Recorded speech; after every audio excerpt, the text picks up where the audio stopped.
when I bought that 2 unit, the term they use now is called house hacking. I just saw it as buying a 2 unit, right? I'm gonna live in one unit, I'm gonna rent out the other unit. And it was a strategy I read about, and it just made sense. Chicago has a lot of 2 to 4 units, and I was already renting an apartment at that time. So it was like, okay, I'm just gonna keep doing what I'm doing, which is essentially living in an apartment. I'm just gonna transition from paying someone else rent to owning the building. And that's exactly what we did. So we were able to qualify. I'm saying we, my wife and I, we were able to qualify for a FHA loan where we could put as little as 3.5% down. So we bought this 2 unit building in a really nice area of Chicago for $362,000. And I put less than $10,000 down. And as a matter of fact, Wow. when we got to closing, we negotiated some credits because there were some things that needed to be done. I got a check back at closing. So it worked out really well to get started. And then on that very first deal, we implemented our business plans. We fixed up that top unit. We increased the rent of that first floor resident who was there. And when all this was done, we had actually increased the value of the property. Now, I knew we increased it. I didn't know how much. And when we were getting ready to buy our second property, our agent came by and she's talking to us and she's talking to us about our background. And she's like, "What'd you buy that property for?" And we tell her, and she's like, "I think you got a lot of equity to that." I'm like, "I don't think so. We got some, but not a lot." She's like, "No, I think you got a lot." So she pushed us to talk to her lender. They looked at our numbers and they came back, and we had created over 6 figures worth of equity in about 1 year. And to me, Wow. it's like I knew you could make a lot of money in real estate, right? But this was beyond even what I was reading as like best case Yeah. scenarios. So it's like, you tell me I bought this thing for 362 and it's already worth $500,000 and I've only had it for a year. I'm good, but I ain't that good. But it did reaffirm a few things. Real estate was the way to go. And then if I could even come close to this kind of success, I wasn't expecting that, but if I could come close to that kind of success, this is the thing I should be doing. Yeah, absolutely. That's incredible. Did you sell that deal then, or did you refinance it, or? No, we were living in it. So we stayed there. We refinanced it. We Okay, pulled out equity. We got a line of credit, and we actually used that line of credit to buy what ended up being our third deal. nice. And what would you say that 2 units worth today? So we did sell that one. We sold that when we moved here to Cincinnati. So I had it for seven Okay. years and then sold Yeah. it about 5 years ago. And when we sold it, I want to say we sold it for around 700 or so. It's probably Jeez. worth 700, 750, something like that. Yeah. Yeah. And since then, 5 years ago, appreciation's been crazy. So it's probably even higher now. It's crazy how, I mean, 1 decade makes a huge difference. Yeah. Uh, so, so let's compare that now to the types of properties that you're buying today. What deals you target, why you target them, like what are what's the main thing you're looking for when you go buy a deal today? Well, there are a couple things that happened to us, right? So as we were buying those 2 units, 3 units, I ended up buying an 8 unit building. And what ended up happening is the company I was working for went into bankruptcy. So I just put down 6 figures of that line of credit, all that equity I built in that first deal. I put it into this 8 unit commercial property. And Mm, about maybe 2 months later, the company I was working for went into bankruptcy. So I had equity in these projects, which was great, but I didn't have the cash flow and I didn't have the money coming in and I didn't even have the savings, right? So I was really illiquid when it came to that situation. So the biggest thing that I learned is I'm always going to be limited in my growth if I'm only relying on the money I have saved in my bank account. So I heard mm, about other people's money. I've heard about people, partner with others. I just didn't think it was right for me. I was fearful that I might lose someone's money. I knew I did great on that first deal, but I mean, some of that was luck. Some of that, had to do with the market and the timing. It wasn't again that I did something incredible. So I just didn't feel confident that I could go out there and partner with someone else. And I was fearful I might lose someone else's money.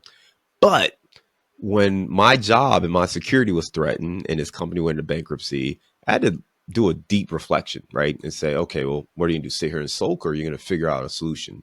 And I did feel confident enough to find other people. And I hired a mentor, and that mentor is buying larger properties. And he taught me how to buy larger properties. So that's exactly what we started to do. So today, we buy larger apartment buildings, typically 100 plus units or so, and we go in with a value add strategy. So when we say value add, what I mean is we're buying a property that is already producing income, and we're going to have a business plan to increase the amount of income this property generates. Now, the beauty of commercial real estate is these properties are valued based on their income, not necessarily what the neighbor sold his house for. So Mm. if I can increase the income, I can increase the value. And it's really straightforward from that standpoint. So we like to look at it and see where rents are, where the expenses at, are there other income producing opportunities? And then we implement that business plan to drive up the value of these properties. So we buy mainly in the Midwest and the Southeast. So think about a 2 hour radius around Cincinnati, Cincinnati, Louisville, Kentucky, Columbus, Indianapolis. Those are some of our core markets. But then, like, we do go a little further southeast to Atlanta, Georgia, the Carolinas, and all the way down to maybe Florida as well. Nice, nice. And there's a couple of questions I have based on what you just said, but the first one is around other people's money. You said, you had the fear that a lot of people have. It's the same way, right in the beginning. But I remember back in 2011 when I borrowed, private money for the first time from friends and family. I laid awake at night going, what happens if, this happens, or the property doesn't work out the way it should? Like, it scared me so much more to lose someone else's money, especially friends and family, Yeah. than it did my own. So how did you get past that to get comfortable starting to borrow a significant amount of money? You're absolutely right. And that's exactly how I felt. And quite frankly, we're not taught to partner. We're taught to do everything by ourselves, even as little kids, right? You go to school, you work on a project, you're supposed to do your assignment. So Yeah. we don't talk freely about money and how much are you making or what you do on this deal. Or like, that's not really the American culture, right? So when you think of borrowing money or partner with someone else, there is that fear of losing that money. And like you, I felt way more comfortable with losing my own money because I knew what I was doing and why I was doing it. And I came to grips with that. But the first thing that happened to make me feel more comfortable was I realized, one, I was limiting my opportunities. I was seeing deals, but I couldn't pull the trigger because I didn't have enough savings. The second thing, though, and this was really important, the people who were close to me were watching what I was doing. They saw me investing. They saw me growing and making six figures on that first deal. And they would ask me questions and they'd be interested in being a part of it or learning more about it. But I was hesitant because, again, like you, I had that fear. When I was at that company and they ended up going bankrupt and I had to do some deep reflection, I had to ask myself some questions. I had two little kids at that point. And Hmm. it was, am I just going to keep doing this for the next 30 or 40 years?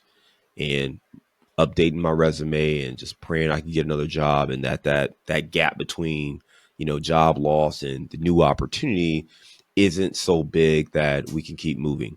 Am I going to keep adding 1 or 2 units or 3 units every year or every other year, and then maybe in 15 years I can walk away and do something else, right, when my kids are already grown or they're already past the age where they want to spend time with me? Or can I do something else today? Right. So, because of that situation where I was somewhat desperate to have more security and more control over my future, I decided that I needed to work with other investors. I Hmm. could help them. As I started that early process, the biggest aha for me was when I started talking to people who had money to invest, they wanted this. Initially, I thought they were doing me a favor. All right, I'm Yeah. going to them. Hey, I need this money. Do they invest? Okay. Oh, great. They'll invest with me. I'll make this work. When I realized I was doing them a favor, it flipped. And that was very powerful. And you hear people say stuff like this, but it's true.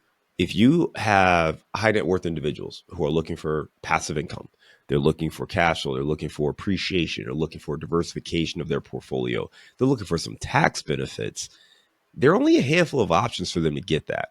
And Hmm. then they're not going to invest the time that you've invested, that I've invested to learn about real estate, to learn how to structure deals, what to look for, how to analyze deals, how to select markets. They don't have that. They're busy, right? They're out there making money. They're taking care of their family. They're doing things that they want to do. So they need someone like you who is investing that time to learn how to be a successful real estate investor. And they trust you. So they're going to partner alongside you. Now, the big thing for me was making sure that I educated them as much as possible because I did want them to be fully aware of the risk. I also want to tell them how we're mitigating the risk, but to be clear, there is no guarantees. It's not a slam dunk. I wanted them to know, hey, here's my experience. Here's what I've done. Here are the people around me who are helping me. This is what I'm going to do. If you are interested in joining me, I will invite you to that. If it's not a fit or you're concerned on the risk, I completely understand. It's just not the right opportunity. So when you remove yourself from that equation and you stop thinking about it from a selfish perspective, then it's a lot easier. And when I say selfish, think about it like this, right? Um, Elon Musk, okay? Let's say you and Elon grow up together. And Elon comes to you and he's like, hey, I've got this awesome idea, right? I'm gonna build electric cars. And you're like, oh man, that sounds crazy. He's like, you want to invest in this? You're like, nah, that sounds crazy. I'm not investing in electric cars, dude, right? Okay. You probably kick yourself, now looking back on it that you missed on this opportunity. Same scenario. Elon Musk is your friend, but Elon never tells you that he wants to build electric cars. You see him in the garage working on some stuff from time to time. You ask him what's going on, working on this thing, right? And then one day he just launches this thing you're reading about, and Elon's a multi millionaire, one of the richest men in the world. He's a friend of yours, and you never had a chance to partner or invest with him. How would that make you feel?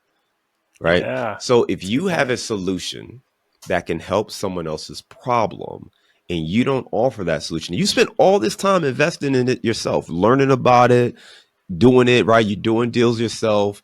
If you solve the problem and you're not going to share the answers to the test with the people closest to you, it's selfish. You're not forcing them to invest, but you may want to at least make them aware to say, hey, you know Yeah, what? Even if you don't invest with me, you may want to look into real estate. Hey, check out this book that I've read. Hey, check out this resource. The people that you know are probably having the same issues you're having, right? They're all looking for cash flow. They're all looking for long-term wealth. They're looking to, retire early or walk away from their job. Everybody, we all face similar things. We might be different places on yeah, our journey, but we're all looking for those solutions. So if you have that solution, you're not sharing it. It's actually kind of a selfish act. So that really helped me transition my thinking when it came to other people's money. that's super helpful. From a tactical like process standpoint, then what do you what does that look like to take some? Yeah. Because conceptually, I get like you're going to share it, the idea with potential private money investors, friends and family, that sort of thing. But like, what is the actual material that you share? Yeah, great question, right? So in our world, what we do is called real estate syndications. And syndications are really just a way of pooling money together. Think of it like this, right? There might be 10 people out there who are going to go out and buy a rental property. And let's just say we all have $100,000 each. So for that 100,000, we can go out and buy 10 individual properties. We're responsible for, every step of the process with those properties. So what we do is we actually take everybody's 100K, we pull it together. So now we've got $1 million. We're going to go out there and buy one larger property. And then some of us are going to manage that. We're going to take care of everything necessary from the day-to-day management, hiring and firing vendors, make sure the deal is operating and performing. And everyone else who put in money is going to be a passive investor. So they're not doing the day-to-day stuff, but they get the same benefits and the same returns of owning the real estate. So the way it's structured is we create an LLC, and there is going to be one arm that's the general partnership or the active team. There's going to be a second arm, the limited partners or passive investors who are only investing money. They're not making the day-to-day decisions. So that LLC is the vehicle that they invest in. And then that LLC, of course, owns the property. So the way we start that is we like to have conversations with people just to learn, are they interested in real estate? Are they interested in apartments? Are they looking for the tax benefits, the cash flow, the appreciation? And if so, we say, okay, well, hey, when we have an opportunity, we'll share that with you. You take a look at it. We're going to give you kind of our business plan. We're going to let you know where we see the opportunity is. And you can ask questions. And if you decide that you want to invest to be a part of this deal, then there's a formal process to, fill out the paperwork necessary to buy the shares, to be a part of the LLC. And then at that point, you'll be a part of the team in the investment. Got it. Yeah. No, that makes sense. I appreciate that breakdown because people gloss over that a lot, and it's like, well, how does this actually happen mechanically? One thing that probably ties into your marketing background that I feel like you're really good at is, and a lot of real estate investors don't talk about, is the idea of brand building. You Mm. know, everything someone does, whether it's online or in person, is creating a brand for themselves, whether they recognize it or not. And so I think that plays into this as well. Like people come to me and they're like, I want to raise money to buy this real estate, and yet, behind the scenes, like you look at maybe their Facebook profile and it's got this shady stuff on there, or they're just the way they have done business in the past is not like reputable, and like they just don't have, like when somebody researches them, like their brand is kind of not somebody that you'd probably lend money to. So I try to explain, like, it's easy to build to raise capital when you become somebody who's worthy of accepting and being a good steward of capital. But if your entire brand is somebody who's not, based on all the actions that you've done previously, it's going to be challenging. So what's your thoughts on brand building as a marketer? I love that question, right? Because marketing and branding often get, tangled up as one idea. They're very different. Marketing is the steps you take to make the public aware of a product or service. That's advertising, that's pricing, that's, distribution. Those are your marketing things, right? Your promotional channels, all of that. Branding is what people think of your brand, right? And what you said is spot on. The way I like to tell people, branding is what people think of you when you're not in the room to defend yourself, right? So if you think of any product or service, whatever you feel, that's their brand to you. Okay. So someone who's trustworthy, reliable, if that's been your experience, that's their brand. If it's high quality, great reviews, that's the brand, right? So branding is really more of a megaphone to who you are at your core. You know, that's what branding is. Marketing is, you can highlight certain aspects of yourself and call out key facts, but if people have a bad experience, or you have great deals but maybe bad customer service, or you're never available to answer the phone, well, that's gonna leak into people's perception and the brand and the perception that you carry. So to your point, if you're looking to raise capital for deals, one, you got to take that very seriously. I think too many people have been very flippant with this notion of raising capital.